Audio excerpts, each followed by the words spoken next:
meetings will be a flashing light. You see, I finally had to call, man. They had like 3 or 4 letters and different dates. Well, it's the meridians contained. This is what you get to keep.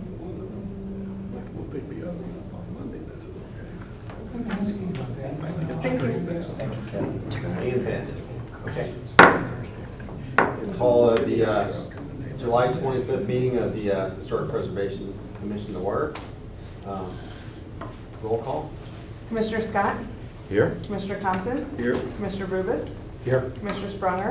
Commissioner Hammond? Here. Commissioner Stevens? Here. Chair Wojciechowski? Here. Alternate Broughton? Here. Alternate Bachert? Commission Liaison Grignani? Here. Council Liaison Edens? Here. Council Liaison Taylor? Thanks for everybody for coming tonight. We got a guest, and it seems like we just saw each other at the site visit. So that was fun. So very interesting too. So, but that's all I have to say. So I'll seek a motion to approve first the minutes. So we're going to approve the minutes from June 27th, and then we're going to approve the minutes from July 10th from our field visit, since we did that.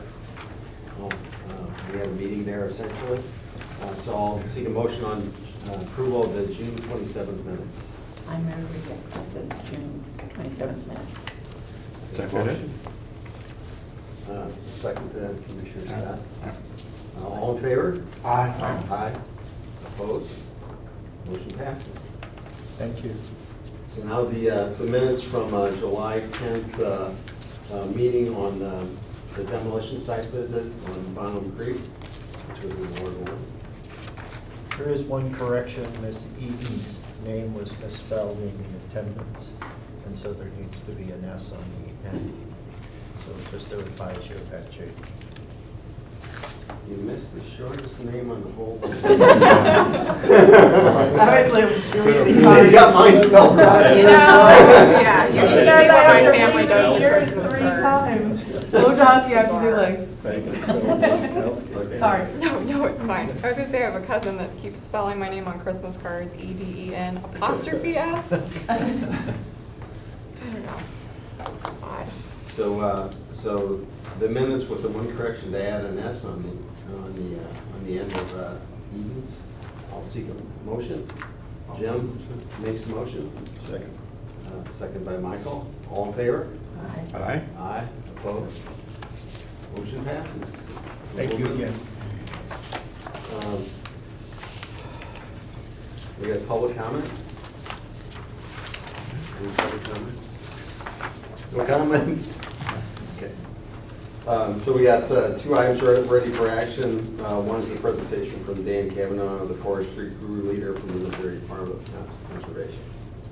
Mr. Chair, just a brief introduction. The Department of Planning back in the spring received a request from Mary Ann Simmons, a lady who was very much involved in the incorporation of the city and then served on one of the first city councils and thereafter for a number of years. She had been asked about the pine plantations in Rockwood's reservation, and somehow, some way, I sent something to Kathy DeJong. She passed it on to Mr. Kavanaugh, and he provided a great explanation that I was able to provide to Ms. Simmons. And we communicated via email, and next thing I know, I was asking him to come talk about the pine plantations along with Rockwood's reservation at tonight's meeting. Mr. Kavanaugh has explained to me that he's been at Rockwood's reservation for approximately 15 years. So a long time, and has a great deal of information. And I think he's here not so much to present a lot of information, but also to hear questions from you all and hopefully give you some answers that maybe we didn't know about. We offered to pay a stipend to Mr. Kavanaugh. He graciously declined, so we do appreciate you being here on your own time. It's very nice of you to do, and thank you. But this counts as training towards our. Yes. Okay, that's good. That's all positive. It's the only reason why you guys are here, right? No, we're all business. This is fun. Okay. More fun. I hope it is. Anyways, yes, Mr. Vintage, I hope I pronounced That's your it. name correctly. Thank you. I got an email through Kathy. Kathy is actually the historical expert, I would say, for Rockwood's Reservation and for the area around there. She's a very busy person, but she is a wealth of information. She passed it on to me. I've been a crew leader at Rockwood's Reservation for about 12 years, served as a technician before that. One of my first jobs when I got started, the forester said, hey, we have all this information on these memorial forests. I would like you to put it together into something that's a little more usable than this big pile of old papers and stuff that's falling apart, and you really can't quickly glean anything out of that. And so I put together, not for publication or not for anything else, but I put together notes, which just works real easy for me if questions get asked. I did bring a copy of this with me, and I'm going to leave it with you. So if you need to put it, or if you want it for records or anything. It's very simply put together. There's a map at the front, just kind of my own map. It's not made for publication. And then after that, there's numbered in here each one of the memorial forests. And then the page through goes 1 through 11. There's 11 memorial forests on Rockwood's Reservation. There's another 11 on another area, Rockwood's Range, which is southwest of Rockwood's Reservation. In that, it has the exact wording that was on the original. Each one of them had at one time a sign, which was who it was dedicated to. And I'll just start with number 1. It'd be number 1 Memorial Forest, Blue Star Forest, dedicated to the Armed Forces of World War II, East Central Region Federation Garden Club of Missouri. So that's just an example. That's the way this book is set up. So if you guys have any questions, any thoughts on it, I will leave that with you. Thank you. I did bring some maps, just if you want to go through some of the forests, we can go through a few of them. In the beginning, probably the best place to start, I did look up a little bit, tried to find a little bit of information on policy on memorial forests, because it's something that we really have not dealt with much lately. It's not, it's kind of one of them relics from years past that we've just kind of inherited. And I found a letter, which I got part of it, which was written by the state forester in 1962 in reference to a question about one of the forests. And it says in there, or he said in there, the original intent was to honor individuals or clubs who had been especially outstanding in their conservation efforts, and to accomplish this through a forest planting and sign. 2, the idea of tree planting would be encouraged through the forest. And so that was kind of the original intent of it. I wasn't able to find the actual policy, but that's kind of the intent. And then this letter, like I said, was dated, this is just part of the letter that was dated 1962. And it went on to say that with the passing of years, our suitable planting sites have been pretty well eliminated. An entire complex of our forest problems changed. Planting and fire protection have become more and more accepted by the people. Suddenly we found that the multiple use concept of the forest needed emphasizing. People were demanding recreational areas, a place to hunt and fish, as well as well-managed forest properties. So kind of in that, it summarizes that priorities change, things change, and so that's what it is. We did maintain the signs for quite a long time. The best I can find in records is probably in the 70s. They decided that the time to maintain all these large wooden signs was just too much, and so they came up with a new process where they just put posts in the ground, and it says Memorial Forest, and it has a number. And then at one time there was also a brochure where you could drive around and look at these. Modern times we do not get asked about them too often, mainly because, like I say, they're just kind of a relic of the past. a lot of the plantings, well, they started in the late 30s, early 40s, and I can go through a couple of them. A lot of the tree species that were chosen at the time, I believe, were, I haven't found any documented evidence of this, but I do believe that back when the Conservation Commission was younger, forestry was a big, fire was a big part of forestry as it is to this day, but there's a commercial aspect of forestry as well. And I think when a lot of these plantations were planted, and this is just my thought, but I got reason to believe it's probably sound, they were looking at exploring possibilities with different species to see what would be commercial, maybe potentially commercially viable in the state. And so some of the species were pretty far out there. I mean, there's ponderosa pine, there's red pines. The ponderosas is a species that you'll find, you know, Rocky Mountains and west. Red pine is a species you'll find in northern Minnesota and way up further north.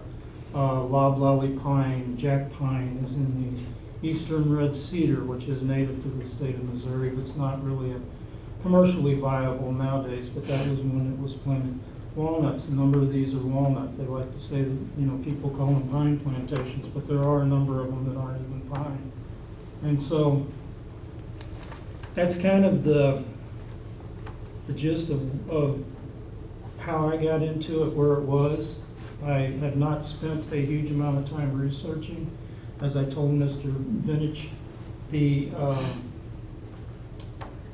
documentation, if there is documentation on these groups that it was dedicated to and all, I haven't been able to find that.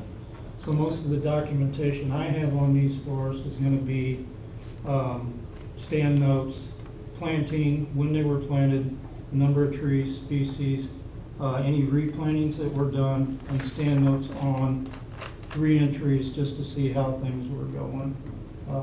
Some of them were planted in the 50s and people that were around in the 1950s. I know my dad was. It was an extremely dry period. And so some of these plantations didn't survive that because they were young seedlings, and then they come back and replanted later 2 different tree species. So some of them were planted by the state forest. We have a state nursery, the Georgia White Nursery, which is down out of, I'm going to say Licking or Lebanon, one of the two. Been down there, I just can't off the top of my head remember which one of them two it is. That's Licking, I know it is. But anyways, there was a crew that used to go around and plant some of these. And, you know, when you're hand planting things like 15,000 seedlings, that's quite the task. Having hand planted a few thousand at a time myself. So there's some history in that too, which is kind of interesting. None of them are really large. A lot of them are probably in that 1 to 3 acre range. Some of them, I think the biggest one is probably about 4.5. There are 6 of them. I can pass this around if you want to just take a look. Again, I apologize for the maps because it's not, one that way too. It's not something that was for public consumption as much as it was just a reference for me, so I knew where things were. The most visible for most people if they're driving would be Old Manchester Road. When you're going west towards Glencoe Road, you run across a number of pretty large pine stands there. There's actually 6 different forests that goes through there. There's also the other really obvious ones that you see is when you go down 109 at Woods Avenue at that intersection. And there is a number of them there. The one down at Woods and 109, let's see.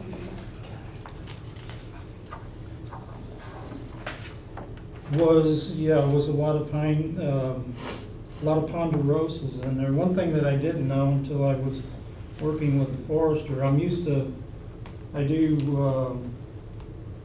about once a year I go out on out-of-state fire assignments. And so last year I was in California, about 4 or 5 years before that I was in Montana each year, Idaho on fire trips. and I'm used to ponderosas, and ponderosas look very different when you're in Montana or something. You know, they're these large, really red trees, the bark is pretty unique. But in the state of Missouri, we have shortleaf pine, is the only native pine to the state. And ponderosa pine, if it grows in Missouri, will look a lot like, and is very difficult to tell from a shortleaf pine. And so that stand has both ponderosa and shortleaf. And it takes an expert pretty much to tell which one is which. So, and I'm not good at IDing the ponderosas in that stand. Yes? Could you tell us when the first stands were approximately planted, and then when you finally finished it up? Yeah, I believe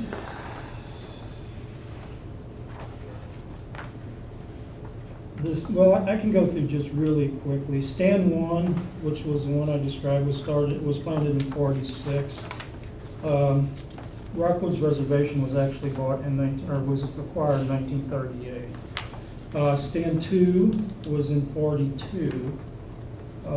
3 was 48. Stand 4 was 53. Stand 5 was in 1946. 6 was in 48. Stand 7, which I believe is down by 109 in Woods, was actually planted in 1940. I think that's the oldest. 8 is 49.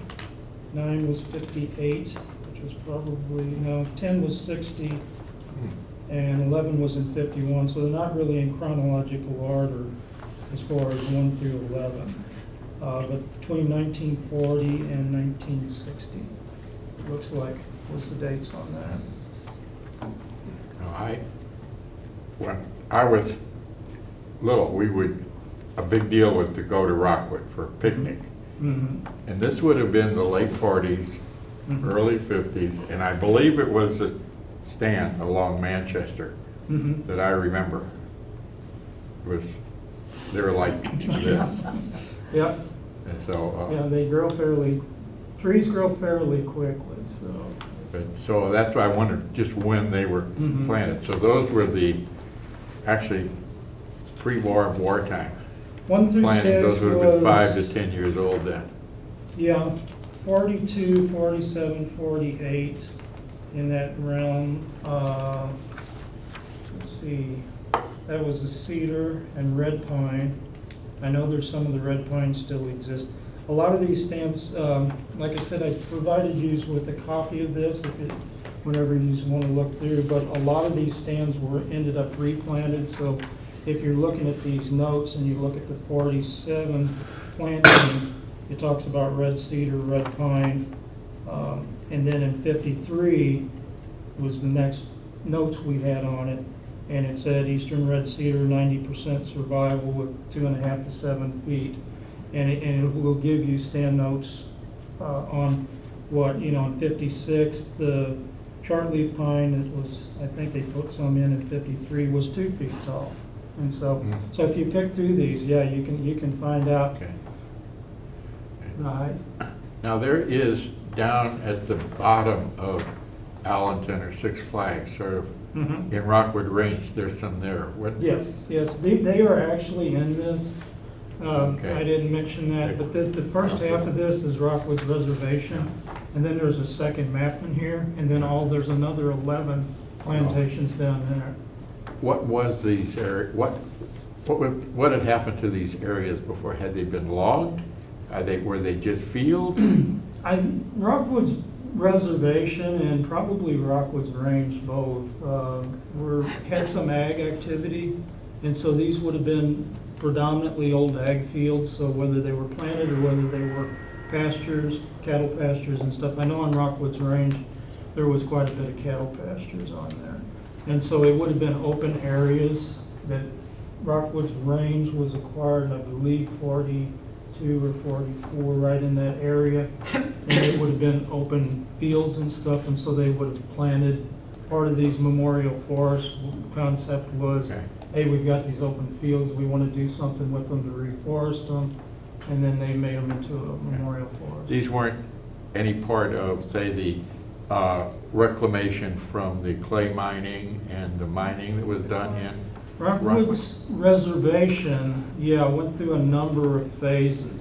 And if you go down into our visitor center, we made kind of a really quick summation of what, and there was an ag phase in there. There was the earliest phase was pretty much trappers coming through and stuff and not settling too much. And then there was an agricultural where the bottoms and the ridge tops actually were cleared and were farmed. The people attempted to farm, probably subsistence farmers, not a whole lot else. And then there was a lot of logging activity on the hillsides because there was a lot of good white folk in there. And then the mining actually came about towards the end of the 1800s into the early 1900s. And that's when the mining, that's when you'll find a lot of the rail beds and stuff. Well, even the lime kiln. You're familiar with the lime kiln down there, and that was built in 60, I think it was right before the Civil War. I think it was 57. I get my dates mixed up sometimes on exact, but that's close.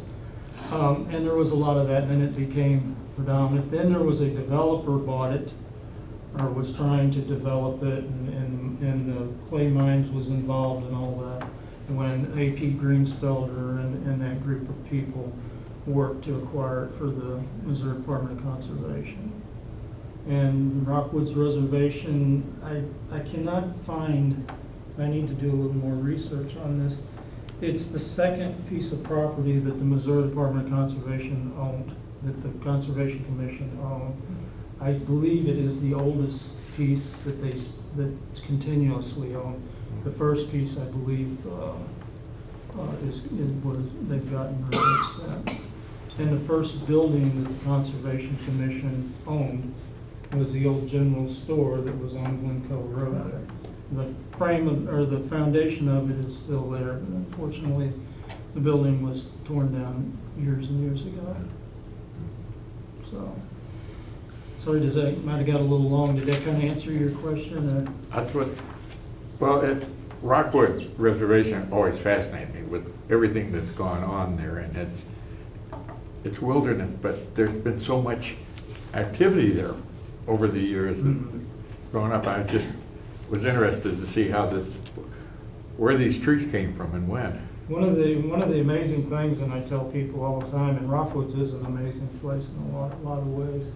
We've got some old photos of it. Everybody goes onto Rockwood's and thinks it's this pristine old growth forest. This is one of the most decimated, destroyed places you'll ever see. At one time, there wasn't a tree hardly on it, because when the lime kilns were built, and there was a lot of lime kilns built, there was mining operations going on, but then lime kilns used charcoal, and they would actually cut anything that was over a couple inches diameter to make charcoal to feed these lime kilns. So it was almost completely deforested. So everything you see is pretty well a growth of after what was man had pretty much tore up.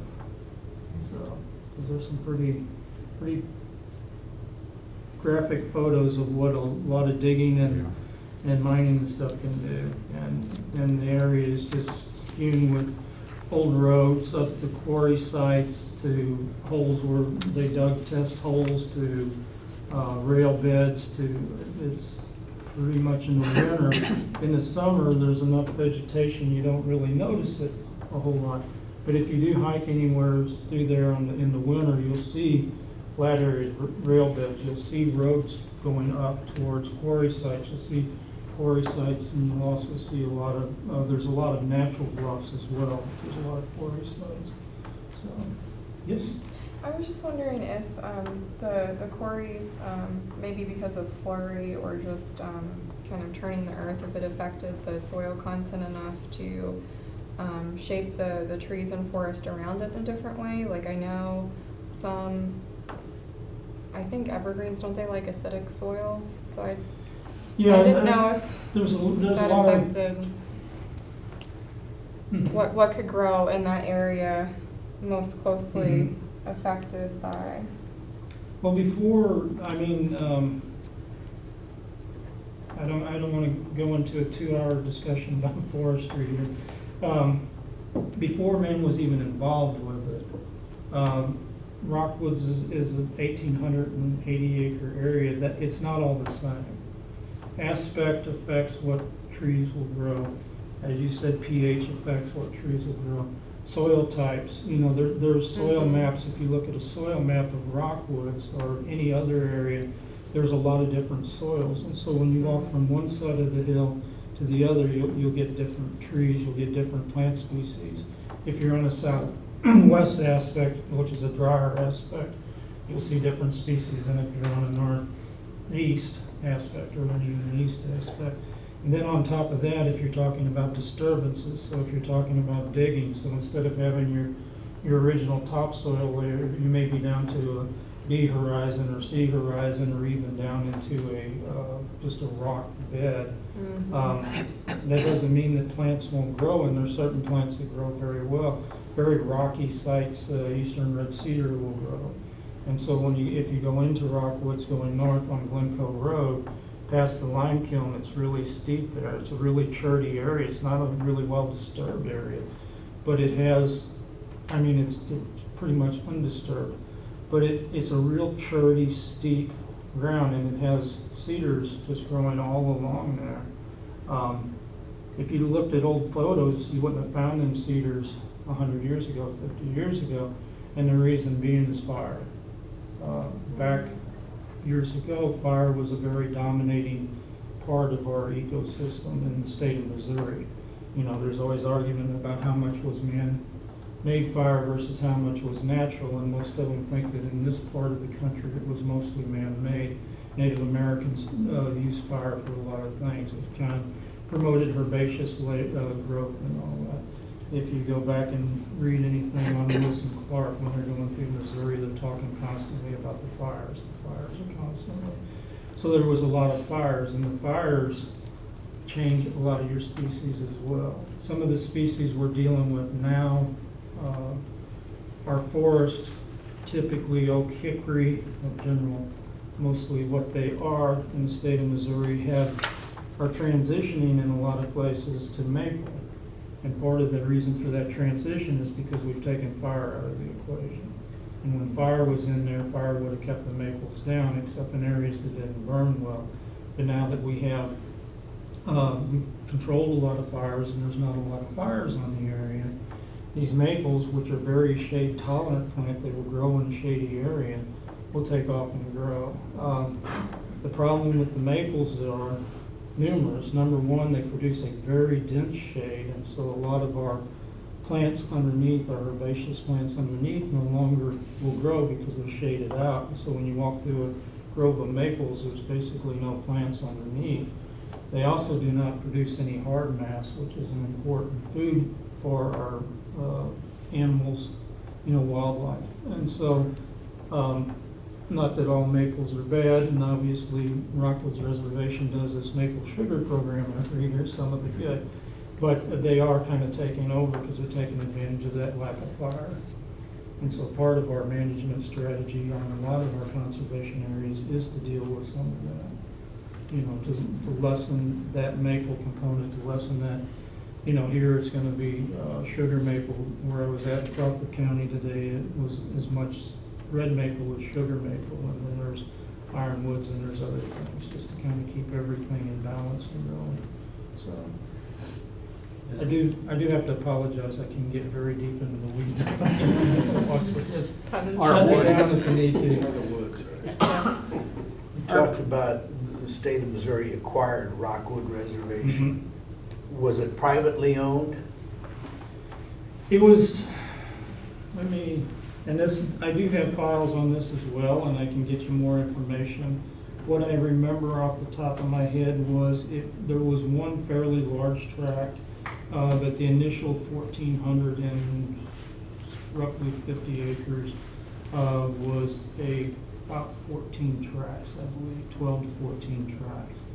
And there was a business group headed by, I don't know if he was the head of it, but he was definitely, A.P. Greensfelder was very instrumental in that group and was instrumental in the foundation of the Missouri Department of Conservation, and was on the commission, I know. I apologize, my history on that's a little bit foggy right now.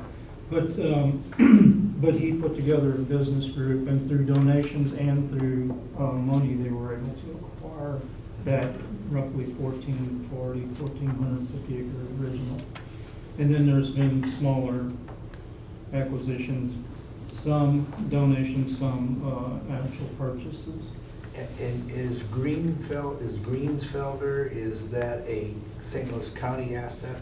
Yes, yes. So, which is kind of an interesting, we have Rockwood's Reservation, and again, I don't want to get too deep into the weeds on this, but back in the teens, 20s, 30s through there was a lot of public pressure not to prevent state governments from owning a lot of ground. There was a lot of public sentiment that the states, the federal, should not own ground. It should be owned by private citizens. And so Rockwood's Reservation was kind of one of the early ones that was acquired. Rockwood's Range also came about in that time frame, but in between there, A.P. Greensfelder also put together Greensfelder, what is now Greensfelder County Park. And for whatever reason, the politics would not allow that to be part of the Missouri Department of Conservation, and so it became Greensfelder County Park. Obviously, St. Louis County Parks has a lot of parks, but the cool thing about, or the thing that's interesting in my mind is between Rockwood's Reservation, Greensfelder County Park, and Rockwood's Range, there's 5,000-6,000 acres of public land with we do have a trail that actually goes through the entire area. So it is a public owned, very large tract of ground for being that close to St. Louis. And then the Missouri Department of Conservation also has Bush and Weldon Springs in St. Charles County and Howell Island, which is another about 16,000 acre, fairly continuous tract there as well. So St. Louis, I feel, is kind of blessed in having some fairly large public tracts fairly close to, within very close distance of the city. I've hiked that trail. It is a long trail. Yeah, Greensfelder County Park made it longer too. Now, It was originally not under 10 miles, the trail. I don't know how familiar you are with Rockwood's Reservation, but if you go in right south of the Visitor Center, there's a trail called the Green Rock Trail that goes down to Fox Creek Road west of Six Flags. And at one point, that was a 9-point-something mile trail. The Boy Scouts of America approached us, back before my time, but they approached us about they wanted the trail to be longer than 10 miles because of a merit badge that they would acquire by hiking a trail longer than 10 miles. So they actually, they did a reroute of it. But then in recent years, which made it 10.5, 10.7 in that range, in recent years, Greensfelder County Park took their section and they did an extensive reroute. It's now about 15 miles. And it's all up and down. Yep, pretty much. I carried a heard that- chainsaw over the entire thing one day. And I heard that Greensfelder originally was a St. Louis city owned that park and transferred it to the county. That is possible. I honestly don't have a lot of history on Greensfelder County Park. So, And that trail, the Boy Scouts hike that one as they're preparing to go to Philmont High Adventure because of the ups and downs, and they're going out to the mountains and. yeah. I mean, and Rockwood's is steep. There's a lot of parts of Rockwood that's pretty steep. So, Mr. Kavanaugh, is the succession from predominantly oak hickory forest to maple inevitable? And nothing in nature, I would say, is completely inevitable.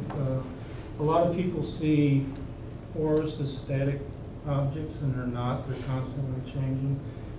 We fight invasive pressure from a lot of plants all the time.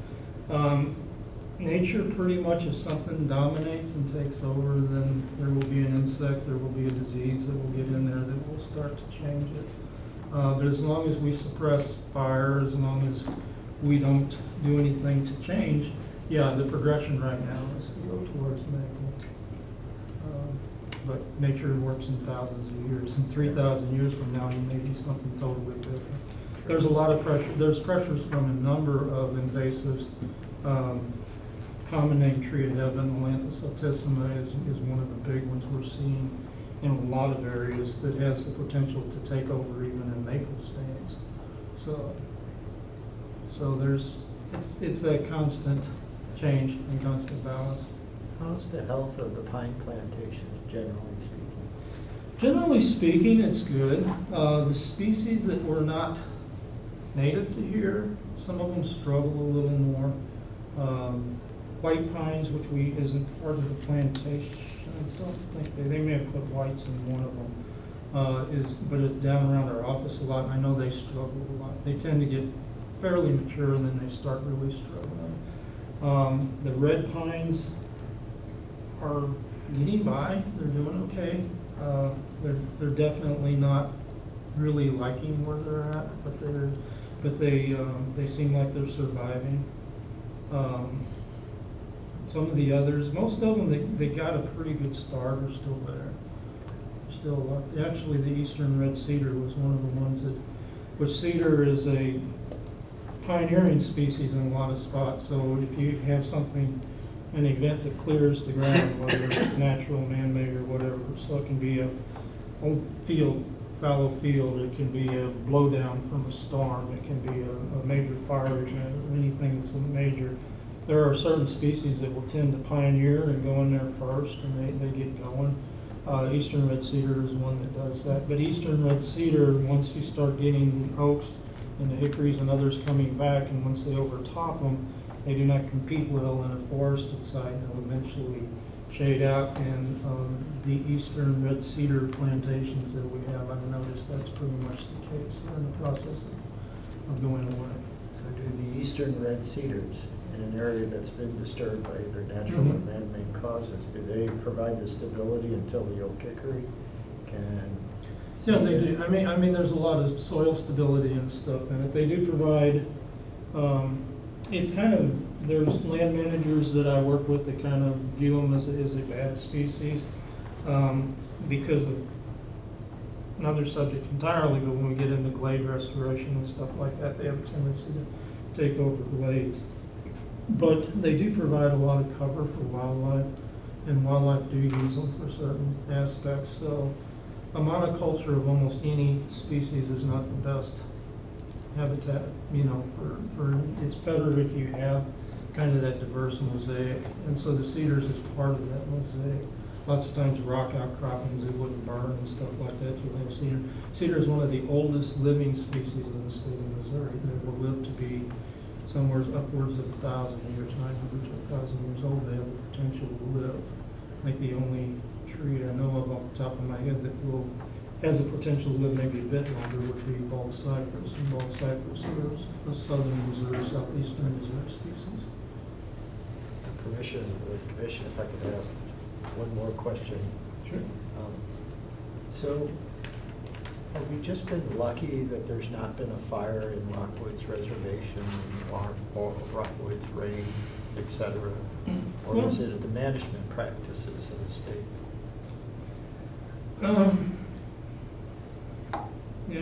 I'm trying to do the same thing I did a minute ago, not get too deep into the weeds. We have had fires on Rockwood. So the last one that I remember was about a 9 or 10 acre fire in 2006, probably. We have a fairly extensive may not be the correct word. We have very good fire departments around, and the fire departments will tend to get on a fire really quick. So we've had a lot of fire suppression. This part of the country, Missouri, doesn't have really high intense fires. Our oak, hickory, leaf litter, grass fires, they tend to not be really high intensity, and so they're fairly easy, or a lot easier to catch than when you're dealing with fires in some of the other parts of the country. And so the combination of having a lot of resources around to suppress them if they do start, and the fact that they most of the time do not really have a lot of intensity anyways, is the reason why you don't see them very often. Having said that, there is always the potential. 2012, if anybody remembers the weather of 2012, there was a lot of fires in southern Missouri, in the Ozarks, more rural, less fire departments to catch them, less staffing. In DC, we work on wildfires fairly regularly. You found conditions that started to mimic some of the conditions you will see in northern Minnesota, you will see in Montana, Idaho, Colorado. Fire is, there's a lot of things that goes into fire, fuel loading being a huge one, but moistures and temperatures, wind, and a lot of that topography. Steep topography, heavy fuel loading is very dry. With wind is going to give you your bigger, and we just don't get them conditions that often. So just, I'm sorry, I told a fib, I have one more question. So in 2006, we had an area in the reservation that was burned, scorched, about 10 acres, you said. What followed in after? It was kind of an area that was a bit grassy. Most of the time on these, our burns, and this, I'm trying to remember when the last time I was back there to actually look. Most of our burns are not intense enough that they're going to be stand changing. Okay. So the big timber is not going to be affected to a large extent. There can be some fire scarring that can cause some issues, you know, years and years down the road with allowing something to get in. But for the most part, the larger timber is not going to be affected. Burning off the layer, we do a lot of prescribed fire for the reason that you can really stimulate herbaceous layers. You know, Smoky Bear years ago said only you can prevent forest fires, and now it's been changed to wildfires because fire is a tool that we use a lot for management. You really have a difficult time managing glades without a fire. You can't manage prairies effectively without fires. Savannas, which we don't have much of in this part of the state, are pretty much of what we call a fire-dominated ecosystem as well. Oak hickory benefits, especially the woodlands, the more southwest aspect, drier sites that still produce oak, they still produce, they're not a commercial lumber site, maybe to the extent, but they are very important for wildlife. And so burning them off, you get a lot of the herbaceous, you get a lot of the grasses, you get a lot of stuff that you'll have turkey and deer and all that. It's an important food source for them. So, can I answer your question? You sure did. Thank you very much. And thank you all for your patience. Good question. Good job. I was wondering about what the life expectancy is of these planted pine areas. And, you know, I mean, taking out of the equation that if they were to get a disease or there was to be a fire that would take them down. But how long can we realistically expect them to be around as is? The plantations is going to be dependent a lot on the species, and like I said, there's different compositions of species. We're not actively managing the current administration. We're going in so many different directions, so many important things we're trying to accomplish that these small relic plantations are not. So they're pretty much running on their own. Having said that, my work team always goes through and works on some of the invasive species that comes into them, which helps the health of the plantations. I'm kind of struggling in my head. I think shortleaf pine, you're looking at probably a 200-plus year life expectancy. Ponderosas, I know, will go 300 to 400 years, possibly. Eastern red cedar, if it's not overtopped and all that, I mean, there's potential for individual ones to last quite a long time in there. But fire would take them out. Fire would not damage the pines as far as the big ones that you're seeing. The red pines, I'm gonna assume have got a similar life expectancy to shortleaf. So most of the pines you're looking at probably 200-300 years. I didn't realize pine trees could live that long. And that's without Not in our regeneration. subdivision. That's without regeneration. Some of there's a Virginia pine down there that we're finding little ones creeping down into the woods down below it, in places. And so some of them, if they start regenerating, then you get into global warming, and are we warming? Shortleaf pine, which is the only native pine species to the state of Missouri, we've always been just slightly north of its maximum north range, and that was based on the winters. The winters were too cold.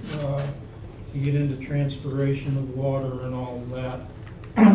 Shortleaf pine cannot tolerate ground being froze for long periods of time. It really hurts it and sets it back. As our winters are getting warmer, there is a strong expectation that some of these species may start to creep further north. They'll follow the armadillo up. Yeah, I had an armadillo in my barn about a month ago. Did you get him? He disappeared, haven't seen him since. Run him into somebody else's yard. Armadillo stew. There you go. Yes. What type of communities over time were inhabiting that area? I mean, I know there'd be the workers for the miners and settlements like that, but what's kind of the progression?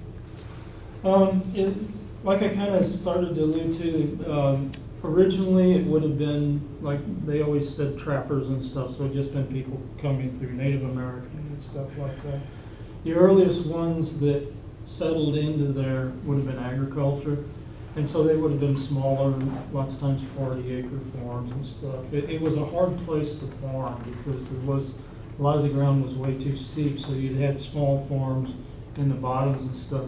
Once it went into more of a commercial mining, and there was a lot. We've got some old pictures. There's a couple of them even hanging in the where the whole bottoms was just full of buildings. There was some commercial stores and things like that. A lot of small home shacks and stuff.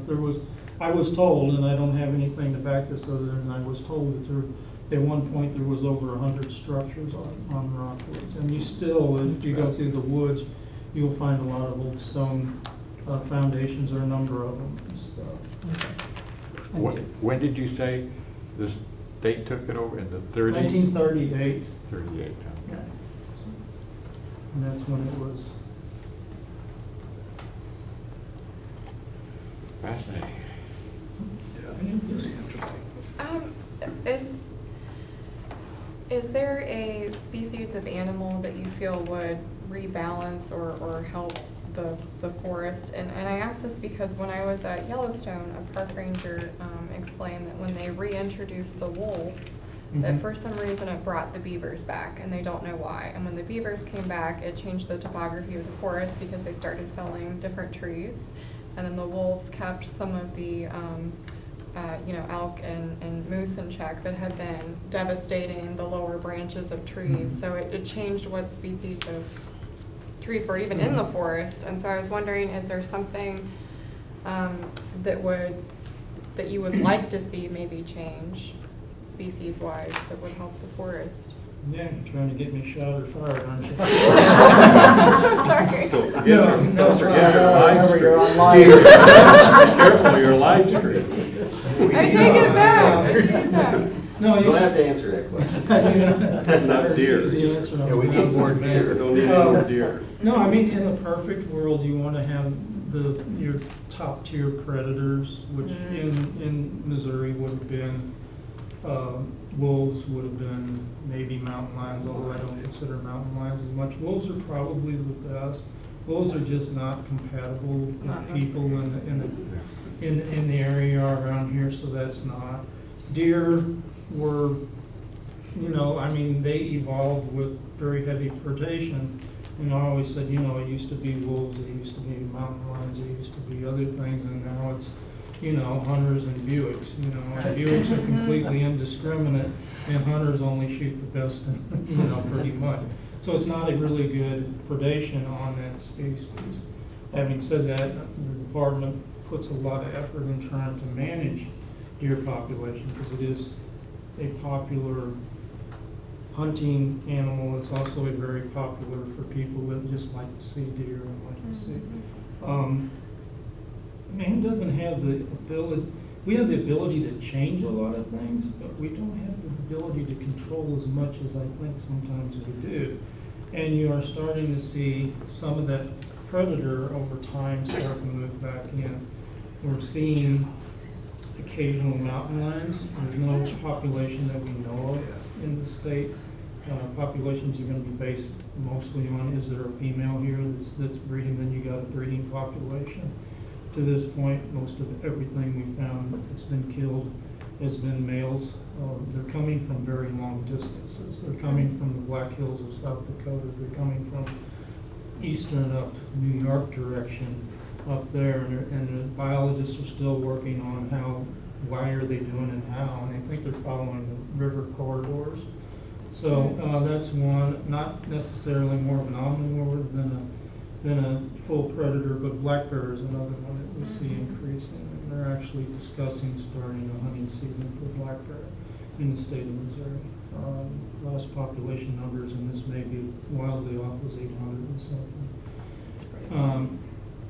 We recently, I was involved back in 2011, I believe it was, with going to Kentucky and starting trapping elk, and we've got a small elk population in the Ozarks of Missouri right now. So there's a lot of species that are starting to come back, but the predators is the ones. If you talk about wolves around any cattle farmer or any rancher, you talk about wolves around any population, they really scare people.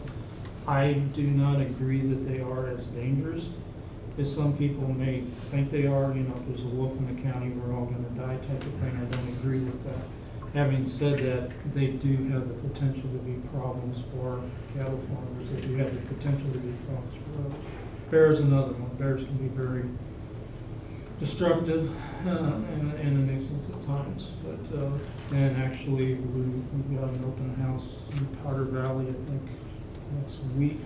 That Kathy DeJong is going to be one of the people that's addressing bears, and they are moving.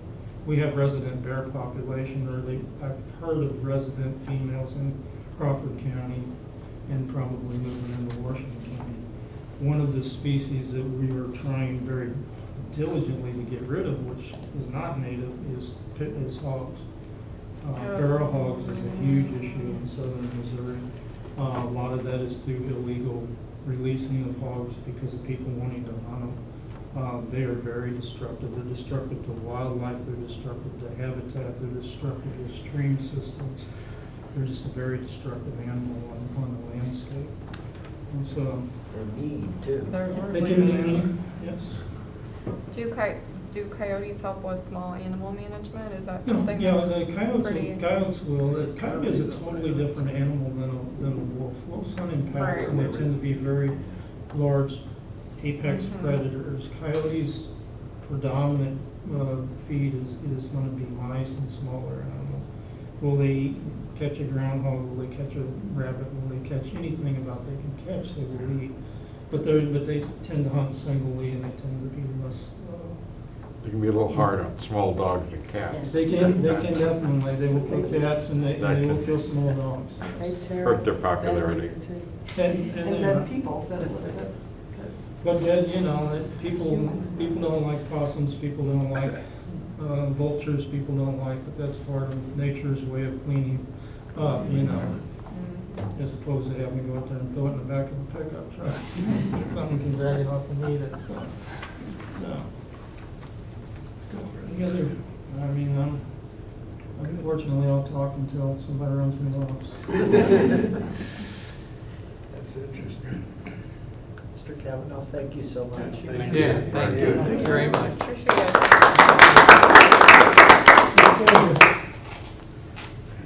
Very interesting. Next time you see a bear, call us, we'll come on. Yeah, well, There one in Baldwin, the well, other there was one down in Eureka, right in the The funny church. thing about bear, and then I'll let you guys alone. The funny thing about bear is there's this resident population I speak of, which is going to be based on females having young. Well, at some point in the year, last year's male, or the young males, they run off.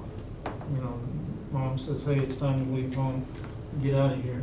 And they chase them off. Well, they start looking for their own territory, and they tend to go outside of the range where everybody else is, because then they have to fight the bigger males, so they tend to go outside and find their, but then they quickly see there's no other bear around, and they find their way back. And we will get reports of a bear outside, you know, a bear in Pacific, Missouri or something. And almost every day you'll hear a report. And if you pinpoint that, you can see that. They just go right up, around, kind of go up towards the Missouri River, and then they come back down. And then they end up slipping back down into Washington, Iron County, or someplace down there. So because there's a bear there, doesn't mean that there's bears in the area, but they're moving through. No, it doesn't necessarily mean. Playing that there's video a resident games. there, so. Okay. But they are moving closer. They're Yeah. definitely getting closer. Transient. All right. Well, as I said before, I will leave this with you. Thank you. To do with as you want. Thank you. It just, if you get calls, it'll be a quick reference for you. And I'm always, you can always call Rockwood's reservation and get a hold of me or get a hold of somebody else, and we'll be able to, if you have any questions, so. Thank you. So, Thank you. is Rockwood part of Wildwood, or is it, so the city of Wildwood encompasses Yes, Greensfelder? yes. And I believe part of Rockwood's range. Yeah. Okay. Yeah. I was wanting to look at that map, and I did before. I got to see where the Wildwood lines. Little is. map in the back of the book, yeah, he's got it there. So.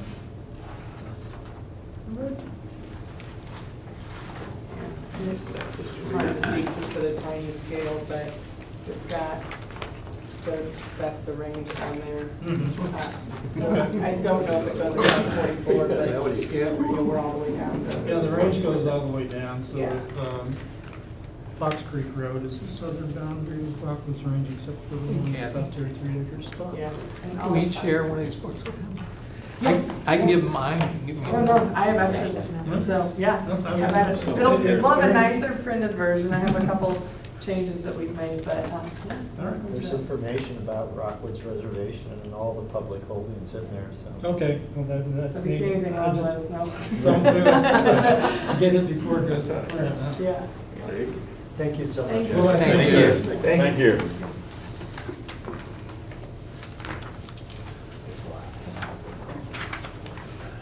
So our next item is work volunteer assignments for 2019 Celebrate Wildwood event.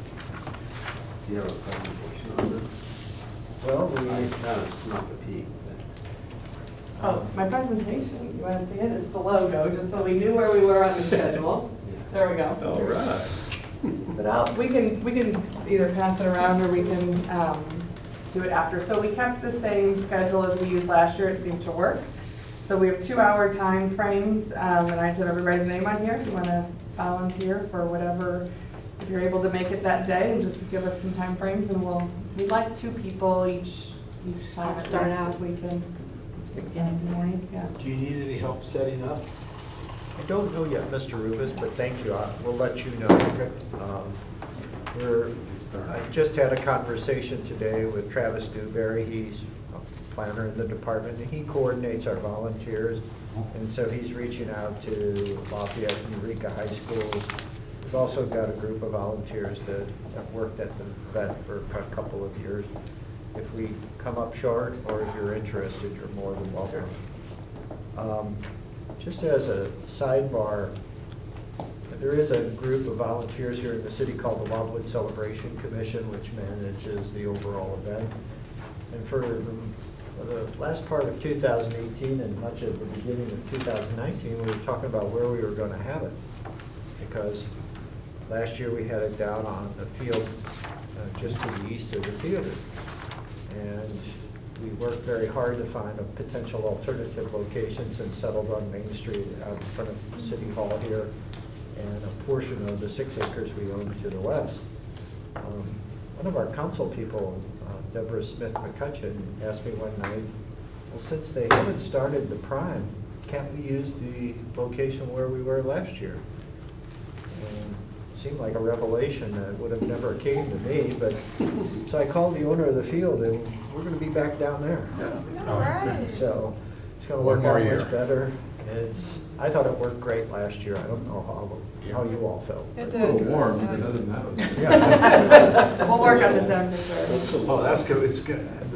6 acres is gonna be air conditioned, right? Yeah, we're putting a big Yeah. dome. But- So we'll be back down to last year's location, and for the most part, I think we'll be at the same place we were, so we'll be right by the theater entry, and pretty convenient for parking and getting back to City Hall if you do need a cooling spot. So, and we'll do the best we can. If you want a polo shirt, We did that last time. Okay. So if you've changed your mind, we're about to put that order in. If you Yeah. didn't pick one and you want one, let me know. I do. What do we owe you for it? Nothing, that's part of the budget for the event. Oh, all right, okay. so. That's It's a the nice same surprise. one, right? It's The like, same one, yes. I found mine. I think we As you know, if you volunteer, at the city tent, we have coolers of water, tea, and soda, and then you'll get a couple of meal tickets, so you can get lunch or dinner or a snack in between, something like that. Catfish. Catfish. Oh, Yeah. yeah. Just Just after feel church. bad. I was thinking about it for months. They always run out. They are coming back, and we're glad to have them, so. But yeah, if you know your schedule and would like to sign up before you leave, Kathy and I would appreciate it. If you want to look at the schedule and then coordinate later, just let us know. We appreciate anything you can do to help in the tent. Mr. Scott and many others worked there last year, and I think they had a good time. At least that's what I It was very, Yeah. I sold books. yeah. We did too. Where's the money going? Yeah. Where'd the money go? Well, I- 20. In his pocket. Oh, I gave it to the charity. We Charity could have- starts at home. We could have sold a lot of books. Yes. People would say, well, how much is that? Right. Well, oh, really? Oh, how much, you know? Yeah. It's funny. $29.95. Yeah. 3 easy payments. First chapter. What is that called, easy pay or? Yeah. I mean, 24th, correct? August 24th? Yes. you could have Mr. a donation. While we're on the subject of the book, would you mind if Kathy kind of explained what we provided to you? So I just printed off a sample on the copier upstairs, so obviously the final version will look much nicer. This was printed on the copier upstairs. Yeah, we have the biggest copier, it's literally, I think, bigger than Joe's car. Joe's car is kind of small, but the copier is Kind of big. exceedingly large. I think you've got the Um, biggest copier budget. Yeah.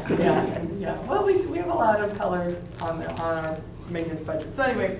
So this we was, printed this them is up. the produced version from Yes, last year, right? right. It is nearly twice the size. It is 380 pages this year. So this last chapter was a good one. It was solid and covered a lot of ground.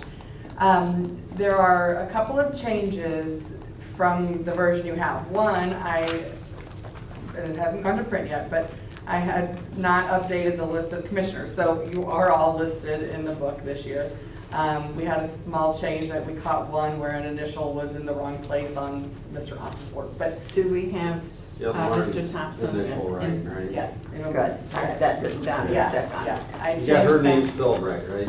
Yeah, probably not, but I will double check. I hope it is, but I will verify. And Wojciechowski is correct, because I'm sure I scrutinized it. So if you have any questions, just let us know. Like you said, I'm waiting on a third bid. Although we almost snagged that third bid. They bid it at 38 pages instead of 380. Oh my. It was the best price. I was like, sold. So we told them, we cover it. So So I do have a correction on page 40, and I know that's going back a long ways. But the Ninian Hamilton that they're talking about that had the land grant 766 down at Glencoe, he was just a little kid during the American Revolution. It was his dad okay. who was in the American Revolution, not him. His dad had the land grant up on Strecker Road. Okay. That being my family, I'm kind of Yeah. partial to that. So on page 40, it reads, Or Nina Hamilton came to the area in 1799, received a large Spanish land grant by 1800 and built a horse mill on survey 766. Correct. So how would that need to be changed? He did not serve in the American Revolution, last sentence. Oh, okay. His father did. All right. So, thank you. My DAR Patriots.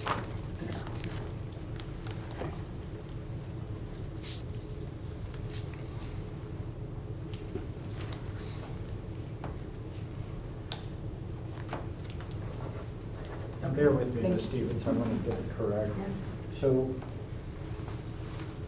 from the standpoint of how it reads, is it correct in he migrated to North Carolina where he served as a constable, or does that whole sentence go? Basically, his father did all those things. I do not know that he did that much, because he was just a young guy when he came here in the late 1700s. So is it just a matter of changing the first name? His No, father? because his father was Ninian also. So can you put his father in it? Well, Would it make him- I don't know. Was his father here? Yes, up on Stricker Road. He had a land grant up there. Maybe And we where we could- were at Overbrook Farms, Yeah. that was a brother of the one down in Glencoe and son of the one up on Stricker. I So his descend father through that William. migrated here, right? So his Pardon? father migrated, not he did. His Well- father did.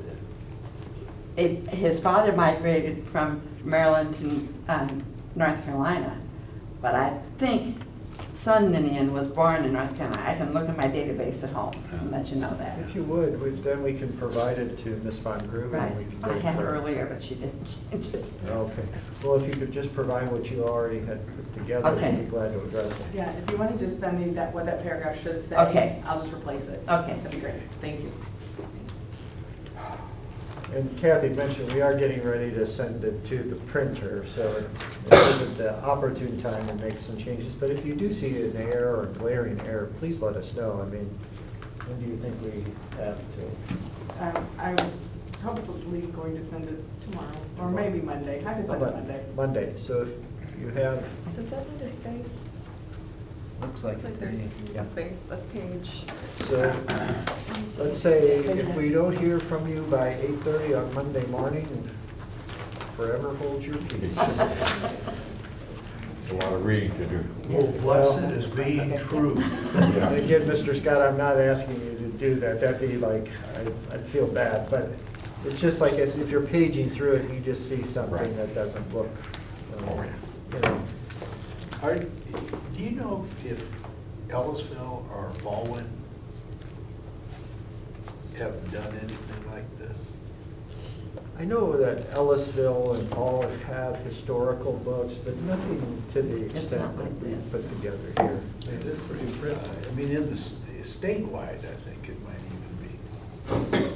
You know, it's a simple idea of just, you know, maybe we, as we started in like 2015, do it a chapter a year. So on the 25th anniversary, you have something special to basically. You know, as you go in the library and you see all the different counties throughout the state, and there's wonderful county histories. Yeah. To me, this falls in that category versus the ones that Baldwin and Ellisville and Manchester have. Right. Yeah. Manchester does have that big Bonham book that's Yeah. very detailed. And that's one of the things, like in the Ellisville book, there's some things that talk about what's now Wildwood. And, Right. you know, back then, Ellisville wasn't defined like it is today, and obviously Wildwood wasn't there, so. But I think Ms. Von Grooven and you as commission members have done a great job of keeping it focused on our area and really drawing out the rich history that we benefit from still. So next time someone says, what history is in Wildwood, you can throw the book at them. And that's gonna hurt. That's It's gonna hurt. Yeah, it's hard if you now. put another chapter in there, that. But Be I would get as wide a distribution as possible with this. I mean, you know, give it to the county library, give them several copies, and You know, the interesting question you'll have to answer next year is, once it's finished, how much do we charge for it, or do we charge for it? So, Is the plan to do a hardcover version when finished? I would like to. I think it adds a bit of stature to it and gives it that A longevity. little more professional. Yeah. Yeah. We probably ought to charge for it and use the dollars to promote the preservation like we talked about the council doing for the log cabin retention and moving and stuff like that. It'd be a good segue into doing that. Excellent suggestion, sir.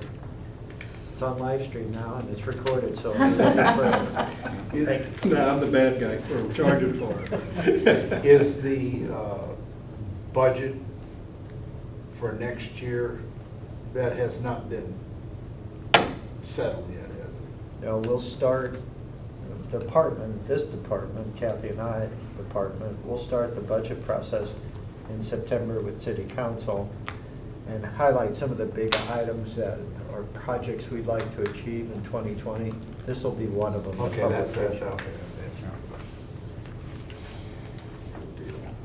So again, by 8:30 Monday morning, it'll be gone. So if you have anything, just give us a quick shout. And if we can get a correction or two in there and make it as best as possible, we'd sure appreciate it.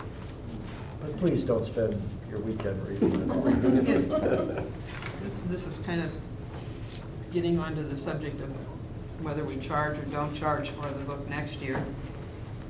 But I don't remember where I saw it, and I'm not seeing it as I look over the agenda quickly right now. I know that there's been talk about how can we raise money for the reconstruction of the Essen cabin.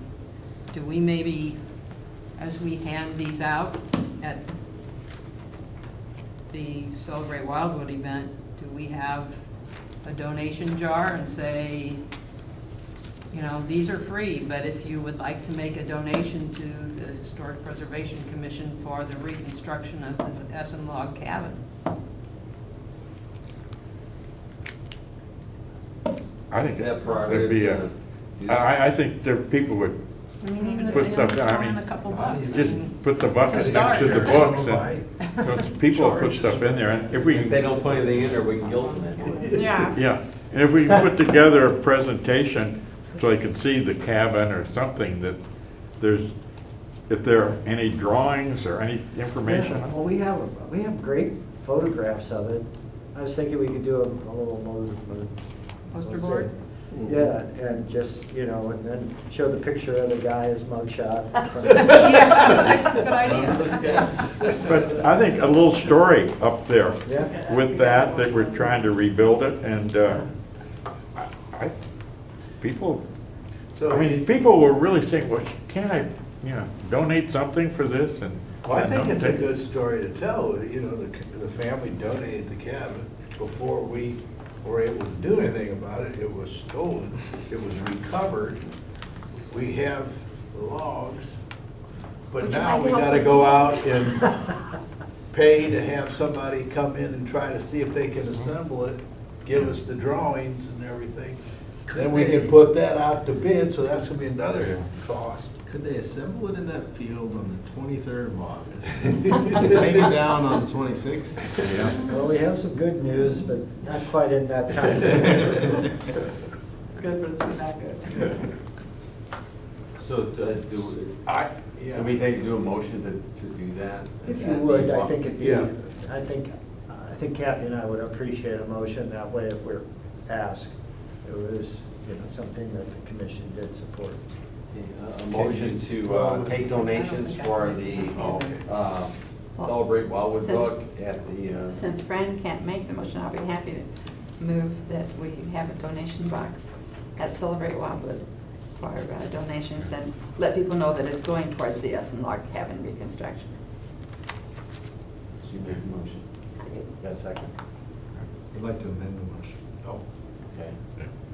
to also do it at the Route 66 celebration. Same thing at the booth. Very good. anytime we're in the public. Okay, and Jim seconded. Yeah. All in favor? Aye. Against? Motion passes. Thank you very much. We'll have that ready for you all on the 24th. Ring a bell like the Salvation Army. A red bucket. Get the bar when somebody gets a tip or anything about, maybe it'll draw some more people. I could bring my gavel. Yes, yeah. I want to make sure it's It there. cannot Another leave, donation. it cannot leave this room. As Kathy thinks. Okay, so the next question is, Construct a little window like what we get. the person says, well, what, How what much are was people that? doing, or what kind of an area are you looking at? Well, Tell them, come back on the week of September 16. and you can see. But I mean, no, they're gonna ask. Where are you how gonna much- reconstruct this? How much do say, the book is free. However, you can make a donation to, and they say, well, what are you, do you Where say can I- whatever your heart tells you, or do you Yes, say? I would Yes, I think Yes. so. Oh, I think you have it in your hand, and then if they put $1 in, you keep going, keep Yeah. coming, keep coming. Most people are giving 20, 25. yeah. You start with a $20 bill in the jar. We leave it. I think anything's fine.